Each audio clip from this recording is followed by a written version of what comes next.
This is the weirdest solution ever. What is I to the power of I?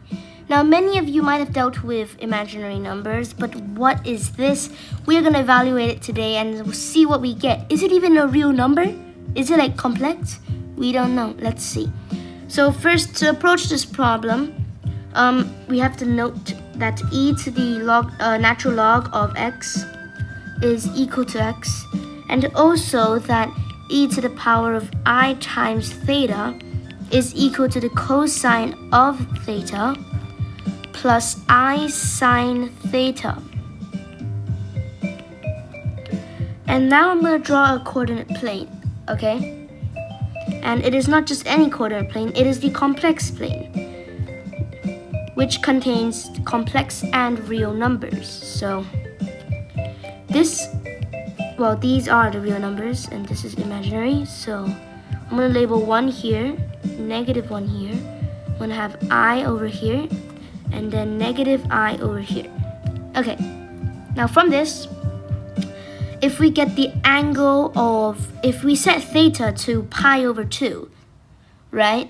What do we get? So this is now the angle. So that's theta. If you set it to pi over 2, well, let's evaluate it. So we're going to plug it back into our original statement over here.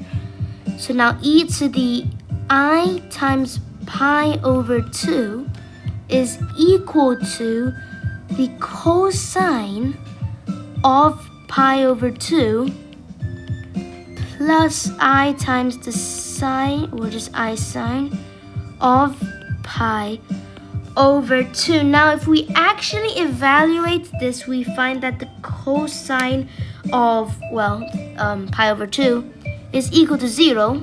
And then we add I times the sine of pi over 2. The sine of pi over 2 is literally just 1, so 0 plus 1i. And this just simplifies down to I. So therefore, we have got a new expression for the imaginary unit with I inside, which is not very pleasing. That's an I, by the way. Sorry about all the red boxes. This is just the note thing that Apple does. Okay, so now I'm going to erase my work here. That's a red box again. Okay, now what I'm gonna do is to write I to the I using this, right? Let me just write what we just did so we don't forget. Now, e to the power of natural log of I to the power of I is equal to I to the power of I, right? So now what we're going to do is use a property, I think it's called a power property, I'm not really sure, but you can move this in this specific type of equation outside of the natural log and put it in front of it. So what I'm going to do is rewrite it so it becomes like that. So now we have to find the natural log of I. We already know the value of I, in fact, and that is e to the I pi over 2. Now the definition of the natural log is the log of base e, right? So it basically means we're raising e to some power to get a number, right? So if we want to get I, what power do we want to raise it to? That's the natural log of a number, right? So in this case, we have the natural log of I. And what power of e do you need to get I? It's right up here. We've just done that.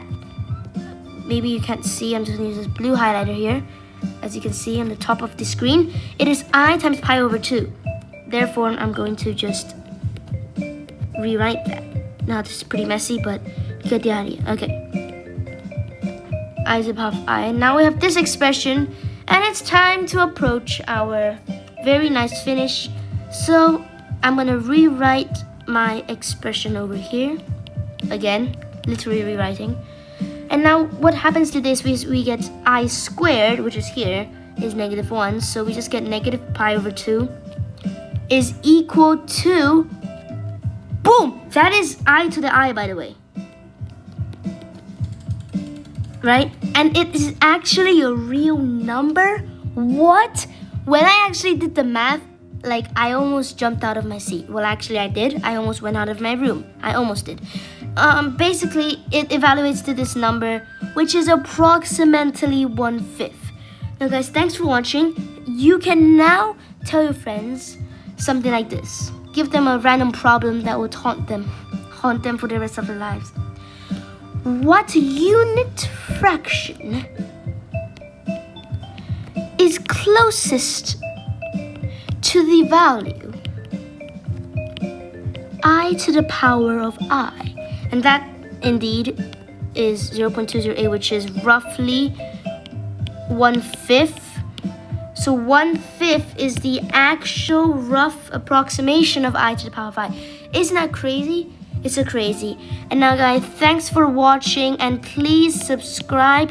If I get to 200 subs, I'll make another video on the weird sum. Thank you.